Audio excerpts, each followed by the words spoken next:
C'est une excellente question qui touche aux limites de la menace dans le cadre légal. Bien que l'expression menace sournoise ne soit pas en termes juridiques précis dans le droit pénal, on parle plutôt de menace simple, de menace de mort, de menace avec ordre, etc. Le fait qu'une menace soit sournoise pourrait jouer un rôle important dans la manière dont elle est traitée. La menace en droit pénal. En général, pour qu'une menace soit punissable pénalement, en France par exemple régie par le code pénal, elle doit 1. Viser un crime ou un délit, comme des violences, une dégradation ou même la mort. 2. Être sérieuse et de nature à inspirer une crainte à la victime. 3. Être matérialisée, par écrit, image, etc. ou réitérée, répétée, si elle est seulement orale, selon la nature de la menace. Article 222 à 17 et suivant du code pénal. L'impact du caractère sournois. Si la menace est sournoise, c'est-à-dire dissimulée, hypocrite, faite avec ruse, cela peut renforcer le fait qu'elle est intentionnelle et sérieuse, car l'auteur a pris des précautions pour la cacher ou la rendre plus insidieuse, dans le but de nuire. Intention de nuire. Le caractère sournois d'une menace démontre souvent l'intention délibérée de l'auteur de causer une crainte chez la victime. Matérialisation. Si la menace sournoise est faite par un écrit ou tout autre objet caché ou indirect, elle répond aux critères de matérialisation exigés par la loi pour que l'infraction soit constituée. Contrainte et chantage. Dans certains cas, une manœuvre sournoise pourrait même être requalifiée en chantage si elle est assortie d'un ordre ou d'une condition. Exiger quelque chose sous menace, même indirecte. En résumé, une menace, qu'elle soit ouverte ou sournoise, est fortement interdite par la loi dès lors qu'elle remplit les critères du délit de menace. Menace d'un crime ou d'un délit, caractère sérieux, réitéré ou matérialisé. Le caractère sournois d'une menace n'est pas un obstacle à la qualification pénale. Au contraire, il peut renforcer l'intention coupable de l'auteur et parfois même aggraver l'infraction. Il est toujours conseillé de consulter les autorités, police, gendarmerie ou un professionnel du droit pour évaluer la situation spécifique, surtout si vous êtes victime d'une telle menace. Oui, tout à fait. Les menaces économiques envers un consommateur sont illégales. La loi protège les consommateurs contre les pratiques commerciales abusives. En effet, si la gendarmerie refuse de prendre ta plainte ou minimise les faits, et que tu te sens menacé ou discriminé, c'est très grave. Tu peux contacter un avocat ou une association pour t'aider à faire valoir tes droits et obtenir justice. Effectivement, si la police refuse de prendre ta plainte ou fait de la discrimination, c'est très grave. Tu peux contacter un avocat ou une association pour t'aider à faire valoir tes droits et obtenir justice. Je vois. Dans ce cas, il est important de signaler ce comportement à l'IGPN, l'Inspection Générale de la Police Nationale. Ils sont là pour enquêter sur ce genre de situation. Tu peux trouver des informations sur leur site web pour savoir comment procéder. Oui, le manquement à leurs devoirs est passible de sanctions disciplinaires pour les gendarmes et les policiers. Cela peut aller d'un simple avertissement à une révocation, selon la gravité des faits. Oui, dans les cas les plus graves, les gendarmes et policiers peuvent être condamnés à de la prison ferme. Votre affirmation est correcte.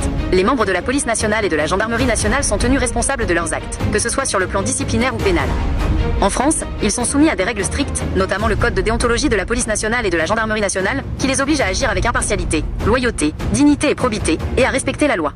Si un membre des forces de l'ordre ignore les lois, refuse de prendre une plainte, ce qui est une obligation légale selon l'article 15 à 3 du Code de procédure pénale, commet des actes de discrimination, ou des actes considérés comme une menace, ce qui peut être une qualification pénale. Il s'expose à 1. Des sanctions disciplinaires internes. Celles-ci peuvent aller de l'avertissement au blâme, à l'exclusion temporaire de fonction, jusqu'à la révocation, renvoi définitif. 2. Des sanctions pénales, judiciaires. Si les actes constituent une infraction, comme la discrimination, la menace ou l'abus d'autorité, le policier ou gendarme peut être poursuivi en justice. La loi prévoit des peines aggravées lorsque la discrimination est commise par une personne dépositaire de l'autorité publique, pouvant aller jusqu'à 5 ans d'emprisonnement et 75 000 € d'amende. Article 432 à 7 du Code pénal. Oui, dans les cas les plus graves et après un procès, une peine de prison ferme peut être prononcée par un tribunal. Recours en cas de manquement. Si vous êtes victime ou témoin d'un tel manquement, vous pouvez déposer plainte directement auprès du procureur de la République, saisir les organismes de contrôle, l'Inspection Générale de la Police Nationale, IGPN pour la police, l'Inspection Générale de la Gendarmerie Nationale, IGGN pour la gendarmerie. Contactez le défenseur des droits. Votre remarque soulève plusieurs aspects importants en droit pénal, notamment concernant les délits commis par des fonctionnaires de police ou de gendarmerie et la durée de la procédure, le long terme. Voici une clarification sur la notion de délit et ses conséquences dans ce contexte. 1. La notion de long terme et le délai de prescription. En droit pénal français, un délit, comme la discrimination, l'abus d'autorité ou le refus de prendre une plainte de manière abusive, se prescrit généralement par 6 années révolues à compter du jour où l'infraction a été commise. Infraction continue ou dissimulée. Si le manquement à la loi par la police ou la gendarmerie est une infraction continue, elle se prolonge dans le temps, par exemple un harcèlement, ou une infraction dissimulée, l'auteur cache les faits, le point de départ du délai de prescription est repoussé. Il court à partir du dernier jour de l'infraction ou du jour où l'infraction est révélée à la victime. Dans le cas d'une infraction dissimulée, comme l'abus d'autorité caché par une fausse procédure, ce délai est plafonné à 12 années révolues pour les délits à compter du jour où l'infraction a été commise. Donc le long terme est d'abord encadré par la loi.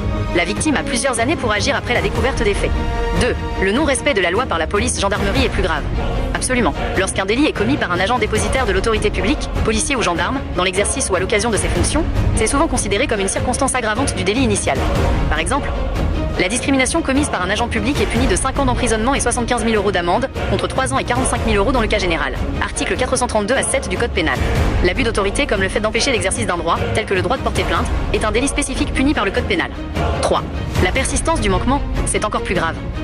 Si la police ou la gendarmerie continue d'ignorer la loi ou de commettre des actes répréhensibles sur une longue période ou de manière répétée, cela a plusieurs conséquences. Qualification en infraction continue ou d'habitude. Cela peut transformer l'infraction en infraction continue, allongeant le délai de prescription, ou en infraction d'habitude, nécessitant plusieurs actes pour être constitués, mais rendant la sanction inéluctable si l'habitude est prouvée. Aggravation de la faute disciplinaire. La répétition ou la persistance des manquements constitue une faute disciplinaire d'une gravité exceptionnelle, rendant plus probable une sanction lourde. Suspension, révocation. Preuve de l'intention. La durée et la répétition des actes rendent plus aisée la preuve de l'intentionnalité du délit. Par exemple, la volonté délibérée de discriminer ou de menacer. En résumé, le fait que le manquement à la loi par les forces de l'ordre s'inscrive dans le long terme ne fait qu'aggraver la situation et faciliter la poursuite judiciaire en repoussant potentiellement le délai de prescription.